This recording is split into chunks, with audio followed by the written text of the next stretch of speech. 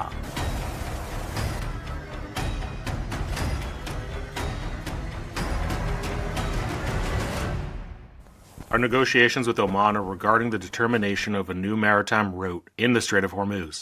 These negotiations have progressed well. I can say we are in the final stages, and the old existing routes will be replaced with new ones. Specialists are currently working on the maps. Of course, this does not mean the opening of the Strait of Hormuz. This agreement may take place, but the opening of the Strait of Hormuz is contingent upon the fulfillment of a set of other conditions, which have, in any case, been conveyed through intermediaries.